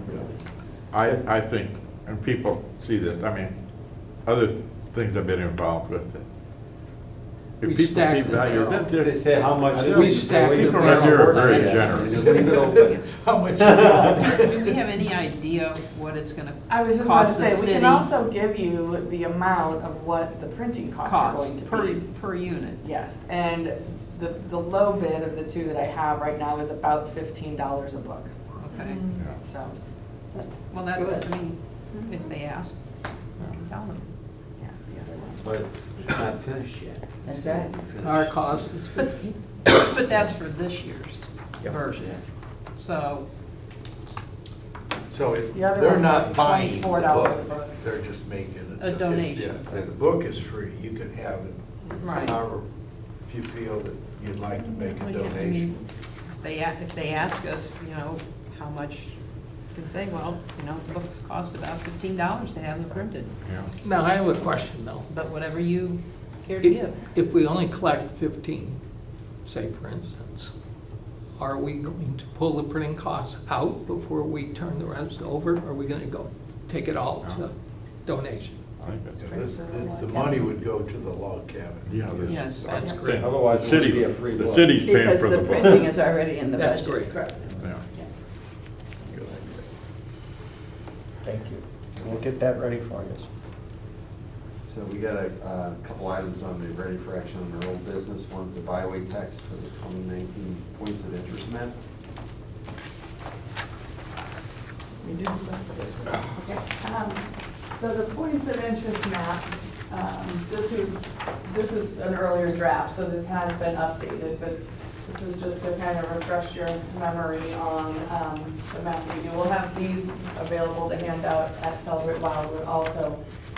So the Historic Preservation Commission, 3 years ago or so, decided that the first, you can see the beginning points of interest, the first, let's see, 27 were locations within the city. And so we had written text descriptions and things. And then a few years ago, we started to feature scenic byways, and they're sorted by historic community. So this year for 2019, we have the Kelp, Centaur, and Monarch historic communities. So we have 6 roadways that we're featuring. And so we did the department did the research and pulled the history, and then drafted the text. So on the back side of the map would be the text for each of these. So I hope you all had a chance to review them, but we can go through them individually. We can blow through the whole thing if you have whatever your comments may be and corrections. Be happy to discuss them. Correction on page 2. It says the town of Centaur is located just east of the Missouri River. Assuming that would be was, or do you reference it? Is. It's not a town, Settlement, no. Village. Yeah, the community. community. Community, So if that's you, yeah, the if you word. call it the community, I think that changes the. Yeah, Yeah, well, Changes it's it. not. because Wildwood is the town Yeah, made up of these little Yeah. communities. and I doubt there ever was a mayor of Centaur. Makes myself appointed. It is now. Yes, there is. Mr. Phelan has a. I was gonna say that thou who shall not be named. Yeah, right. Who are you talking Low about? profile. Voldemort. Okay. It's a We'll nice change beer. time. Nice beer, though. Kathy, when does this need to go to the printer? This also needs to go within the next, I mean, this one, I probably have a little bit of time. It's not quite as complex as the book. So by mid next week, it needs to be sent to the printer by August 1st. So if you need more time to review. As Kathy offered, we can go through each of the roads tonight. If you have comments already, we'd love to have them. If not, you could say that around Tuesday at noon. If you have any comments, if you could email them to Kathy and I, we'll incorporate them into the text. If not, we'll get it off to the printer so we have it ready for the 24th. Sounds good. Does anybody need to go through these tonight, or homework? No. Kathy wrote these, so I want to acknowledge her part in it. And she was smart in that she also, like in Monarch and Centaur, we have the historic markers, and there's a lot of good information there, and it helped us. Roads are kind of funny when you're researching them. It changed. Yeah, and they They're do. difficult to research. Yeah, especially after. They're everywhere. I'm not even sure where it goes. You gotta count my bike. You're right there now. and everything. Yeah. Where do you live? In On nowhere. Atherton Road? So again, just as a reminder, along with the book, but not so much the book, because again, we've had that text for a bit. But if you have anything on the byways, please let us know by noon on Tuesday.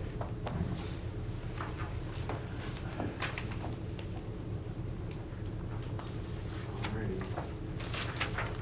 Next item is an update on the work program. So I broke the work program down into our 3 categories, and I thought we would start with our victory first. We've completed 3 and a portion, 3 and a quarter, I would say, of our work program items. So there we go. And we will have 1 or 2 additional ones completed by next month with the completion of the points of interest map and things. So that was the display banner, we call them poster boards, but the display banner that we approved last month, the bylaws, and then we've completed the chapter in the history book. And we opened the John L. LeCabe Memorial Trailhead, which that will be added to the points of interest map as well. Have you all had a chance to visit the Trailhead? Wrote it on Sunday. On the right, Or if you have any comments, any suggestions, I'd love to hear them.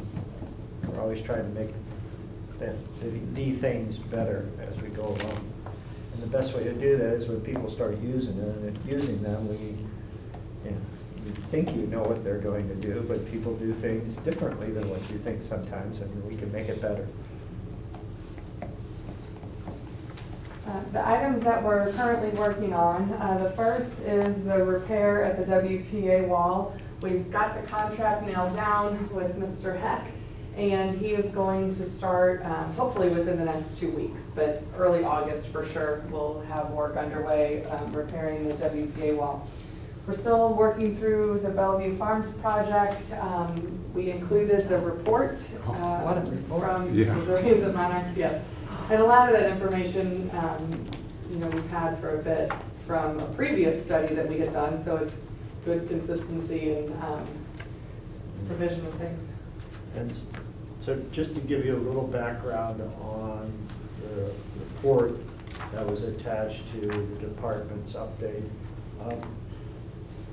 As we move forward with Bellevue Farms, many of you know that the residents of Sherman objected to some of the potential plans that have been offered for that 100-acre property. And as we worked through some of those discussions, it became clear that their impression of Bellevue Farms was not the same as some other groups, but certainly their impressions that it was a unique property and worth greater study certainly rang true to the city of Wildwood, the city council, and certainly the Planning and Zoning Commission and Department of Planning. So the report you have was compiled by a group of volunteers. There was 10 components to it. It doesn't flow as well as I had hoped, and certainly that's not a criticism, because each of the volunteer groups did a section and then provided it to a gentleman named Bob Lee, who's with Missourians for Monarchs, and kind of coordinated the effort. What I wanted to get to is now, we received the last component of it at the end of June. So after our last meeting, but obviously well enough ahead to give it to you tonight. One of the things we'll do is we'll get back with Mr. Lee and see if we can make sure we have all the components, because they were sent to me in separate emails over the course of April, May, and June. So I want to make sure I got them all. I think I did, but I'm not 100% sure, so I want to clarify that. And then I'd like to have Mr. Lee come and speak to you all about it, if that's okay. So he can maybe give you a summary. He was out there with each of the 9 groups that did the work as well. So he's the consistent thread between them all. So I'd like to arrange that if that's okay with you. And I was thinking the September meeting. Give us a little break, so to speak, after our big effort in August with the Celebrate Wildwood event. And if you have any questions, please feel free to contact Kathy or I as you go through it. And as Kathy mentioned, the City Council had the foresight many years ago to engage a professional consulting firm, DG2, which specializes in park projects. They did an environmental analysis, and the good news is what they did and what we're seeing here are consistent. So I think we're getting a real clear picture of what Bellevue Farms has to offer. Finally, and then I'll be quiet, we have now not a concept plan, it's a little more than a concept plan for Bellevue Farms to meet the county lease requirements. And it's very different than what we started with. And the suggestions that caused the change came from the residents of Sherman. And they actually hit on a real, just a great idea about how to hide the parking lot and preserve that viewscape from the top of the hill. So I'll have that for you either next month if we meet or at the September meeting. Is there an idea as to the direction of the development of the park? Any, Getting more and more passive. is it leaning one way or the other, or? From the city's perspective, and I can only speak for the Department of Planning and Parks, it's becoming more and more of a passive situation. And fortunately, the residents in Sherman also have, as a high priority, protecting the buildings and structures that remain and eventually restoring them. I don't know how that's going to occur because they're not historically significant based upon our survey, which means we can't access grants from either the federal or state governments. So I'm hoping the residents of Sherman and others will volunteer, but it's certainly not headed toward an active facility in any way. Which means the parking It'd could be- be minimized. It'd be nice if the residents of Sherman are happy with this, but they don't have a vote No. in the city. And at the end of the day, I'm counting on individuals like you, Mr. Scott, that have that background to take a look at the plan and say, is it reasonable? And is it consistent with what we're seeing in the analysis of the environmental characteristics, the fauna, the flora? You know, you're one of the experts that I need to basically tell me, does this work or not? Well,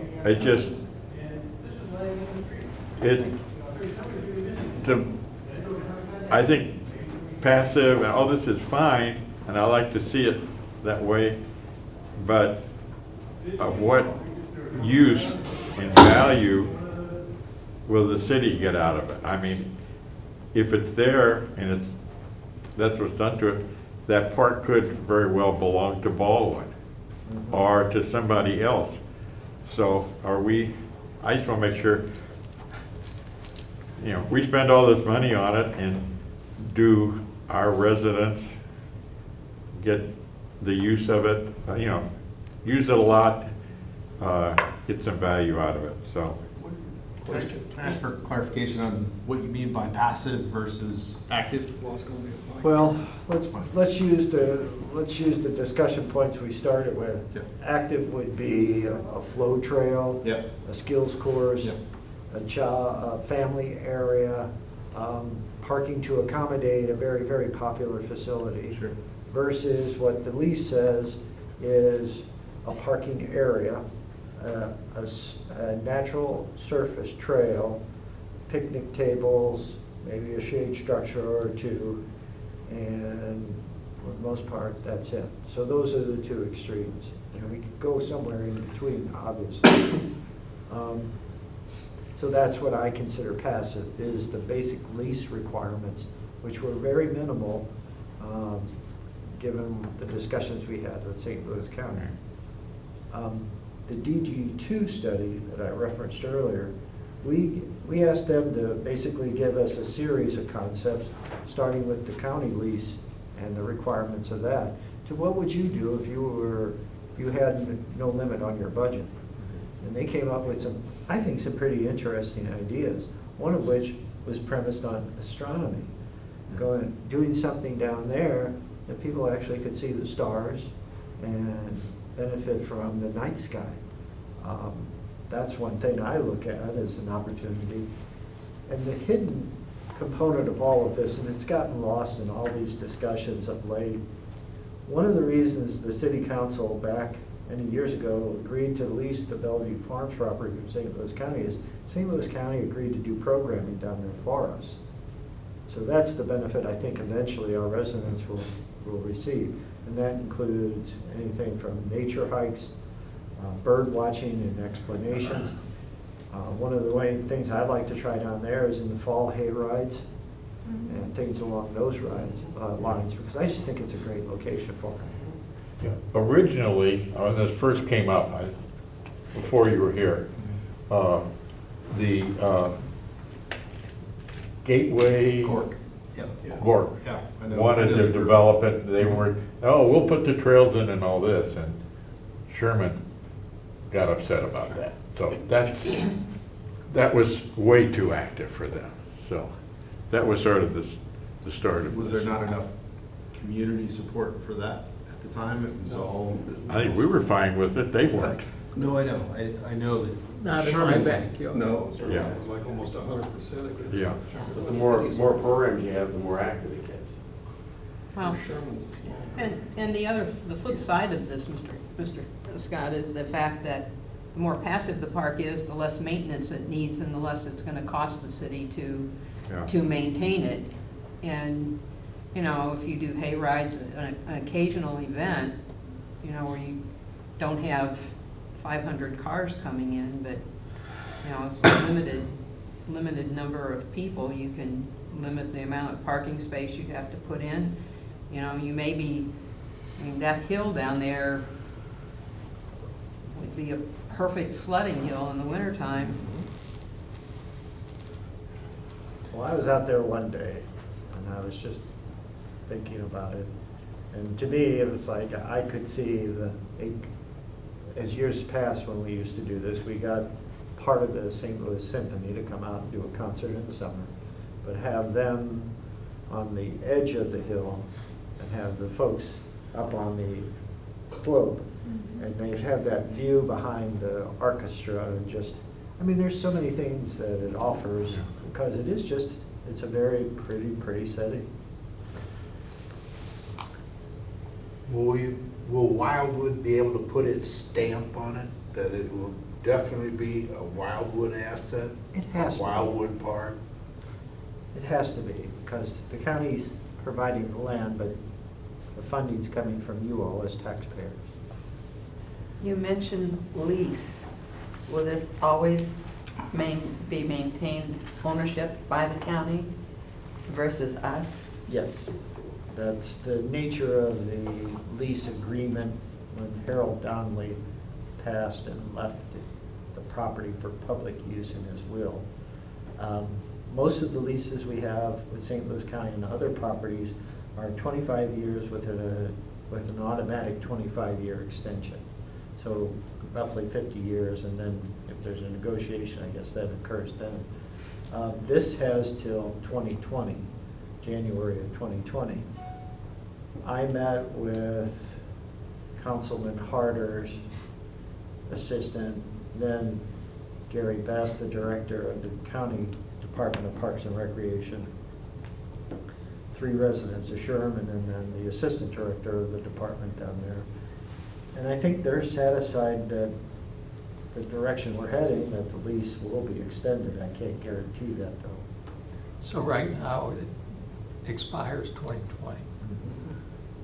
Now, If we don't build the improvements. by right, then. now this is kind of water's already over the dam probably, but the kind of money it's going to take to maintain that area after 2020, could it be better spent in the confines of Wildwood?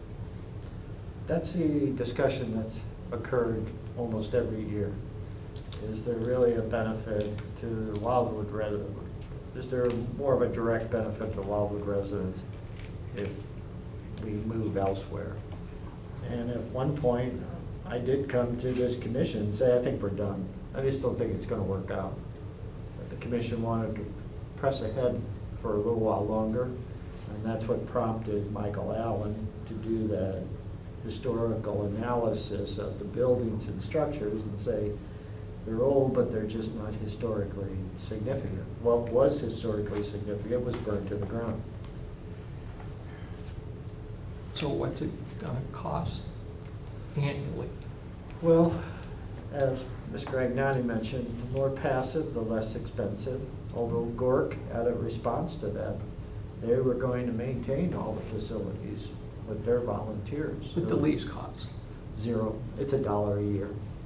Wow, okay. Can I ask just about the report, because it's obviously rather thick? The ecological pages, which is probably 50% of it, what does that mean? Those are, I couldn't follow what I'm reading there. those were not generated per se by an individual. Okay. The federal agency basically creates those, and they're standard for those soil. Those types of soils, Yep. and then the map on the back is kind of the breakdown of where those soils are. Yep. Okay. And, you know, as Mr. Kavanaugh mentioned, if it's a southwest facing slope, stay off of it. It's shallow soils, it's rocky, it's just not good. Anything you do there is gonna travel downhill. But there are, and then there's areas that just, you know, it's not rocket science. Certainly, we as humans continue to mess it up, but there's locations on Bellevue Farm that would lend itself to things that we would like to do. So I got a question or Yes, sir. something. It started off as a historic preservation commission thing with the house that's gone now, and they just determined that the structures aren't historically significant, so it's not really our issue anymore, it's more of a parks issue, correct? And well, since I've been on here, we've been talking about this. I don't know that it's something that we need to be talking about anymore. That is within the purview of the commission, and That's just my I would support view on this. Does it help if we're engaged? well, there'll always be the Parks and Planning, the Planning and Parks Committee, the City Council that's got to wrestle with this. And any plans that are ever developed go to the Planning and Zoning Commission. So there's a lot of internal oversight. So if you all wanted to kind of back away from it, that, like I said, that's a decision certainly we would honor. It is a historical property, and I think there's something that, you know, could be offered there, to photos of the old house, or, you know, information on the farm, the history of the farm, something like that. And isn't there also, I thought there was an old smokehouse or log granary or something there? There's a corn crib. Or corn crib. A barn, and then there's the caretaker The residence. caretaker, that's just an old house, but And I'll admit, I'm selfish. You know, practically speaking, you all bring a whole different perspective to any discussion. It's just the nature of the group we have. And that perspective is not one normally that I'll expect from the Planning and Zoning Commission or City Council, because it's not that they don't have it, it's just they're not being asked to present it. And they don't, it's not their primary focus. So selfishly, I bring things to you sometimes maybe that don't need to come here, but it gives me that perspective that I like. And I think it makes the whole, it completes the circle of the discussion. We've been talking about, what, almost 2 years now. I would like to see it maintained on the agenda. It's not costing us anything to keep talking about it, and we're not the final approval anyway. Yeah. Right, so I don't see any reason to take it off of there from my standpoint. Yeah, it's not a lot of work, and it's, What's your I'd like to see it through. estimate on the annual budget? Well, if we maintain a minimal level of improvements under the lease agreement, we're probably talking somewhere between $7,500 and $10,000 a year. So it's not a big number. Not a big number comparative to some of the other things we do in the city. So, sorry, that was a long update, but so if you have questions, Kathy and I will be glad to knock. the zip line will cost a little more. And the update's fine, except that I'm just wondering about, as part of our work program, update is fine, it doesn't cost us anything, but Track work. agenda item. Do we want to take a vote? If you, Yeah, take a vote. if there's a motion, if someone would make a motion in a second, we could bring it at least up for vote, and if it fails, we continue forward. If it doesn't, we'll always answer any questions you might have as it comes up, but we wouldn't make it a regular agenda item. well, just not a heads, do you want to keep it as a work program item? I think so, it becomes a discussion item for us. If not, it's gonna be lost somewhere in all of the notes that we get, you know. On the other items, I don't think it hurts anything to have a line item for it. I would like to be able to keep our finger in it Yeah, me too. somehow. I'm not saying we're gonna do anything. Right. I just want to be able to, No, it'll keep coming up and Right, we're not the we're lead updated. force So anyway. I would say, if anything, change it to continue involvement Consultation. in Bellevue Farms. Consult on it. Continue So we'll keep involvement, going, and yeah. say it's completed, we're continuing it. It'll stay on our underway then. We have the encouraging the historic preservation efforts. We have multiple articles in the Gazette, which will hit households printer. It'll hit your house in the next week or two. We have an article on Celebrate Wildwood with your booth and all the activities there. We also have an article on the Route 66 event out at Big Chief. And then so I think those were the two. And then the good news, Kathy had a conversation with Courier and whatever they're called, Ives or? Pattern knives. That's Christmas music. Courier knives. Yeah, so they will, that's our number 9, and they're gonna be in town September 16th. So we'll have the logs delivered to the upper deck of the parking garage on Monday, and they will Tuesday, Wednesday, Thursday tag and lay out and figure out the When is this? September 16th. Well, really, it would be the 17th, 18th, 19th. So that'll be right after the Route 66. So we could sell tickets at Route 66 to the, I'm just kidding. But it will, right, it's all gonna happen within that time frame. Are they actually going to stack them? Well, I think if people can be invited, to Route 66 to come with that, and we have our donation bucket out there. Yeah, yeah. I think wherever we go, we carry that donation bucket with us. It's not necessarily a full reassembly of the cabin in a vertical. They'll lay them all out, and they may have to reset some of them, but they'll basically lay it all out so they can tag and We're not going up 2 or 3 feet high, probably. figure out, yeah, I mean, they're not Okay, they're not okay. gonna reset the whole structure. Actually, the folks over at Stonecrest are kind of excited about it, because it's a little history they can see from there. It's pretty neat. So we'll promote it over there, actually as well, too. So the website, I haven't updated it all yet. Once we get the book finished, once we get the points of interest map finished, we'll get in there and do some more updates on that.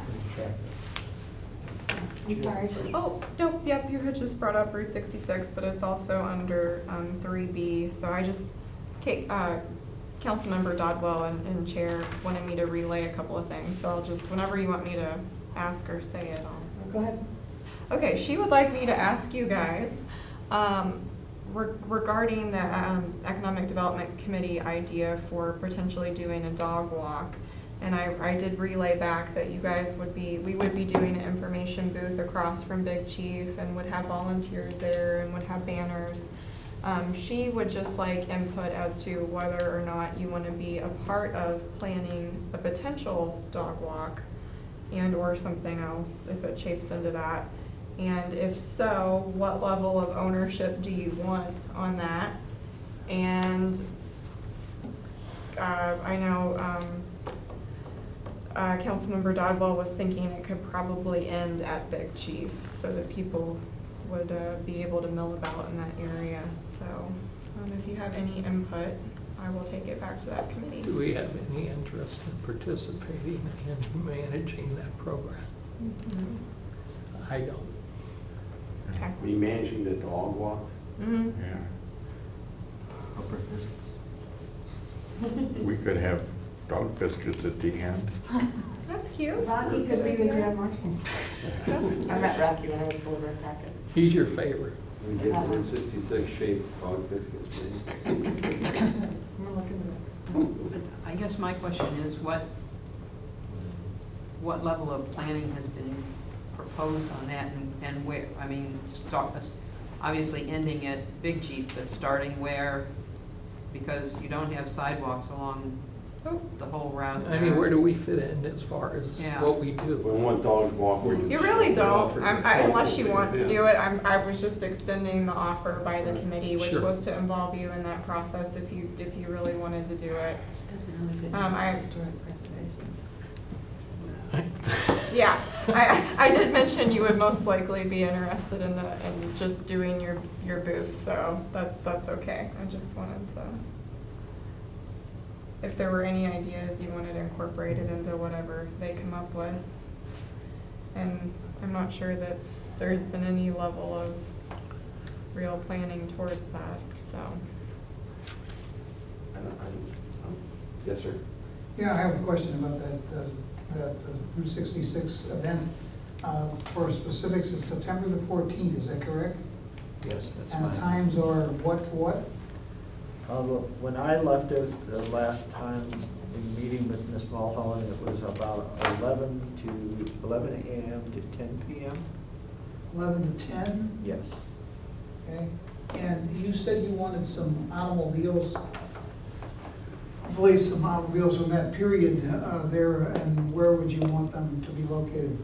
Well, without the permission of Ms. Mulholland, the thought was if we could have maybe 2 or 3 classic or vintage cars from that era, we could maybe park them out in front of the Big Chief, and then people driving by that may not know what's going on would see them and say, oh, it might be, that's pretty neat, let's go in there, and that kind of thing, more of an advertisement.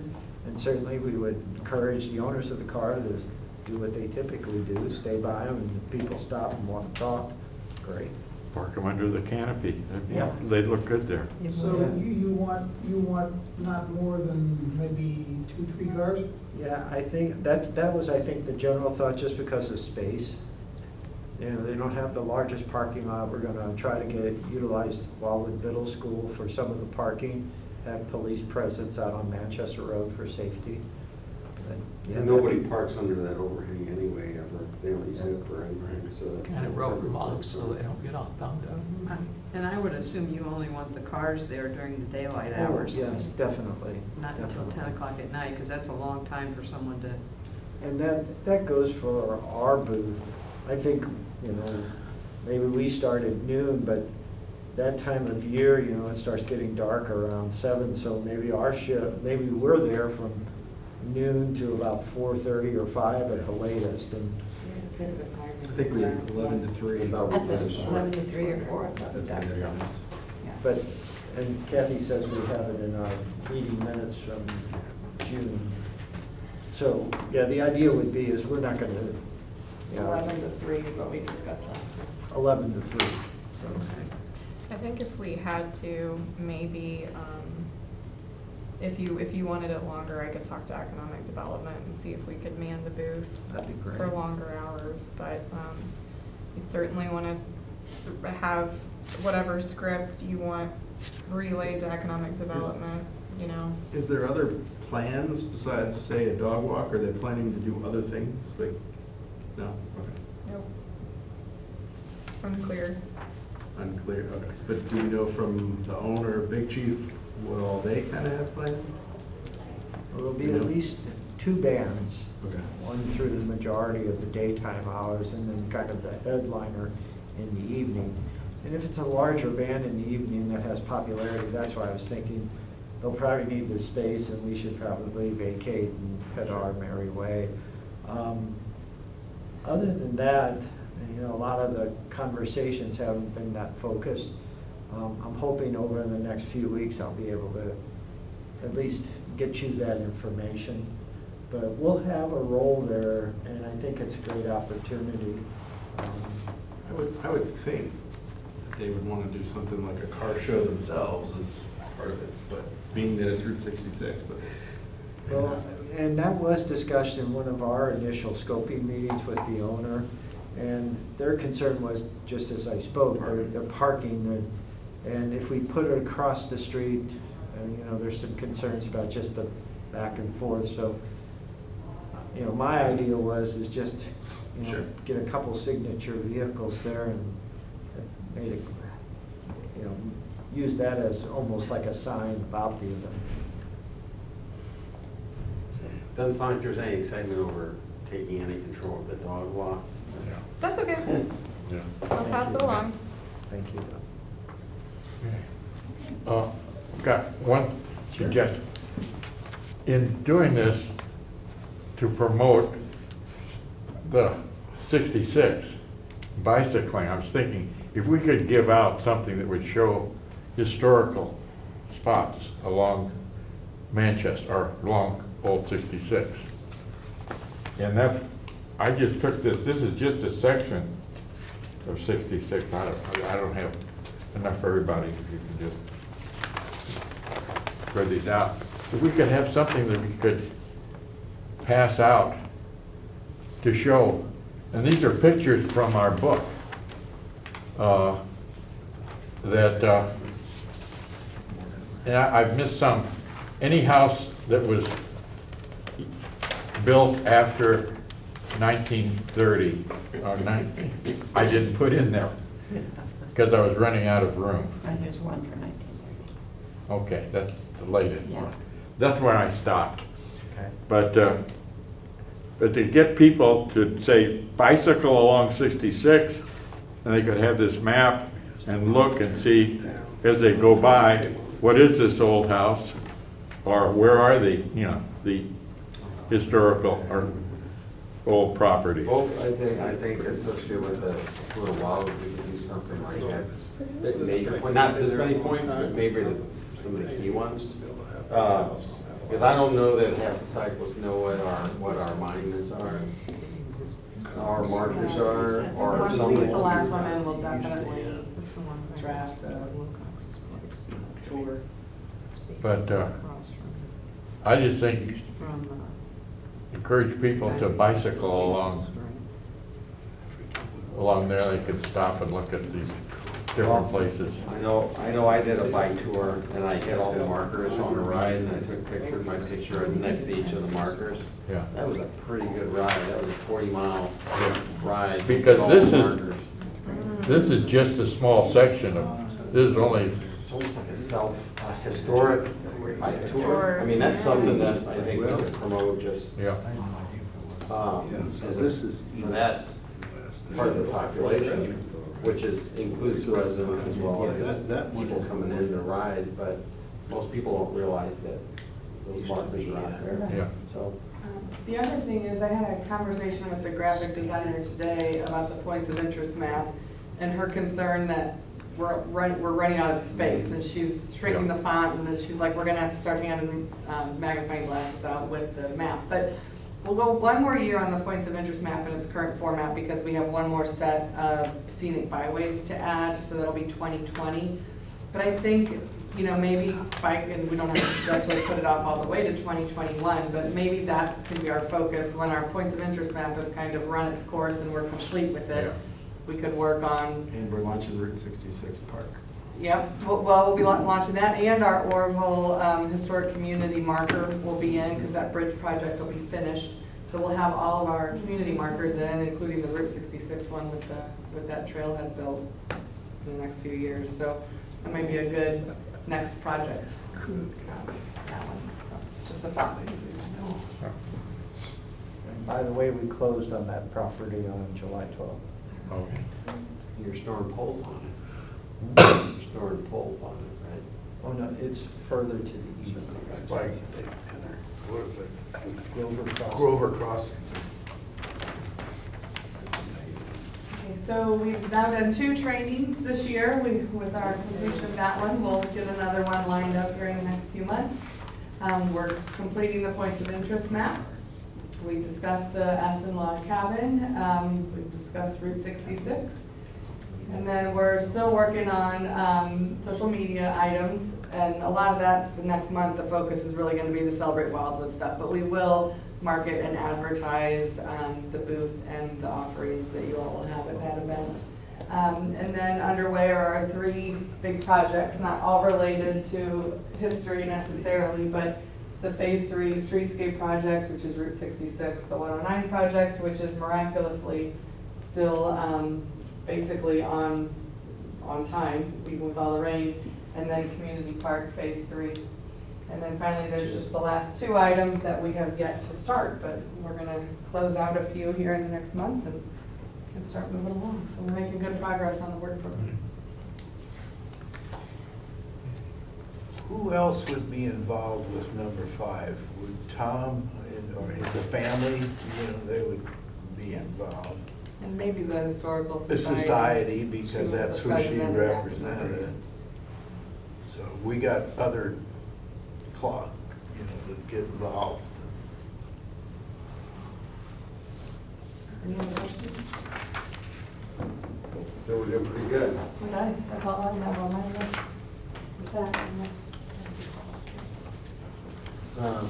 Yeah, discussion of, regarding the scheduled August 22nd meeting. Well, Mr. Chair, members of the commission, as you know, we're going to call upon your expertise and time on August 24th for the Celebrate Wildwood event. Kathy and I had the thought, as we did last year, that maybe we would not hold our regular August 22nd meeting before Thursday because of that, and potentially either reschedule it or just get caught up at the end of September.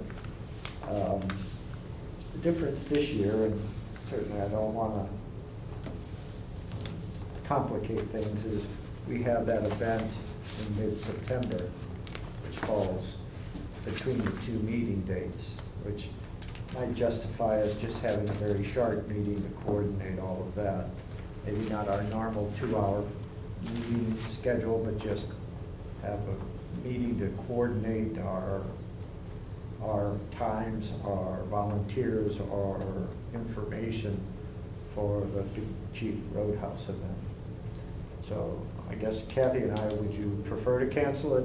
If not, would you be okay with just maybe having a half-hour, 45-minute meeting just to make sure we're clear on what we're doing a few weeks later? And then what do we do for the second event? The Big Chief Basically the event. same thing.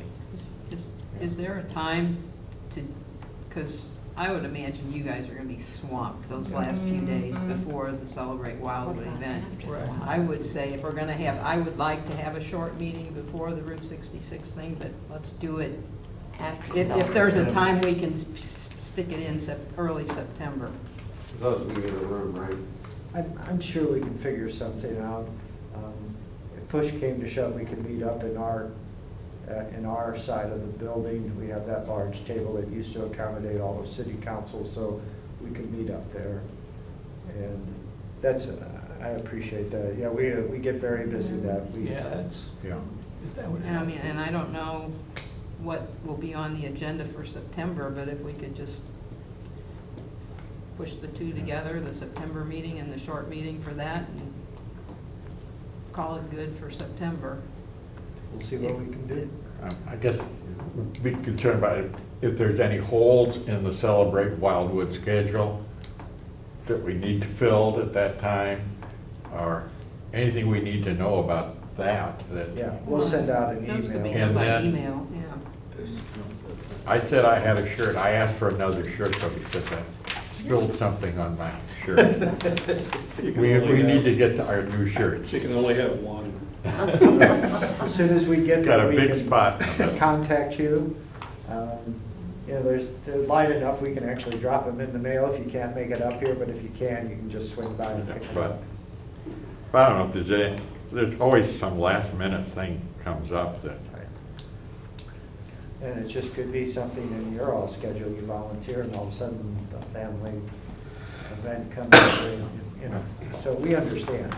But we can do that via email, and we'll look Yeah. for maybe an early September meeting time, and if we can't get it, you know, if we're fitting in between meeting schedules, maybe we'll do the short one and just have the regular. That's fine.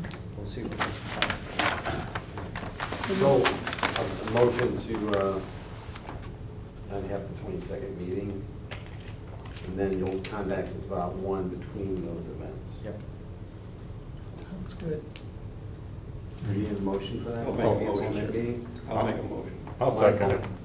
Mr. Scott, second. All in favor? Aye. Aye. The ayes have it. Mr. Chair, that's all we have tonight. I have a question, comment, whatever. But on Facebook, I've been seeing all the information about the changeover for the trash collecting. Is there a way that we could be doing the same type of thing with Celebrate Wildwood to get that out there? I mean, that really catches your eye as it slips on down through your screen, and that we need to get the word out more, a little bit more on Celebrate Wildwood. We've engaged a lady named Debbie Ward. She used to be the communications coordinator at the Wildwood campus of St. Louis Community College. She's been doing much of what you're seeing on Facebook about the waste haulers and then the changeover. As soon as she's done with that, she's shifting over to Celebrate Wildwood. So yes. She's done that for us the last couple of years, and I think been very successful and helped us get some good crowds. So thank you. I got my trash stickers in the mail today. When I came up here, they were out of them. Arrived in the mail today. Well, that's Thank good you. timing, actually. Yeah. That might be the best news we've had on Yeah. trash since the start of the year. That's gonna be a challenge. Yep, yep. As much as Waste Connections has done, I think, most things right, I just don't think they realize what Wildwood's like, 68 square miles, all the private streets. And some of those streets are just as narrow as can be, and The lady said that they were gonna be driving these streets. They're gonna find out seen how many I haven't of their seen collectors they've lost in the Yeah. week that never came And they back. didn't, you know, They were I driving up understand to there's a pickup problem trucks. in picking up Yeah. extra thing and all that, but It makes you wonder what's going on. We had Meridian in our neighborhood today, and they normally don't come through on Thursday, so I don't know what they were doing, kind of big trash trucks. Oh, really? Unless maybe Waste Connections driving their truck. Well, it would have been great if they were dropping off refund checks, but I doubt that. No, I don't think that's gonna happen. Well, I say this to a lot of people on any given day. Thank you for your patience over the course of the last 6 months. It's not been easy. And I'll ask for your patience the first 2 weeks of August as we switch. But we're doing the best we can as city council and city staff to make the changeover as seamless as possible. As long as we don't look like LA in 2 weeks, we'll be okay. Got it. Downtown segregation. I'll entertain a motion to adjourn. So moved, Jim, second. All in favor? Aye. Thank you all very much. We can't do what we do without you, so we appreciate it. Anyone who didn't see the sign-up sheet, it's still weird. Historical Society.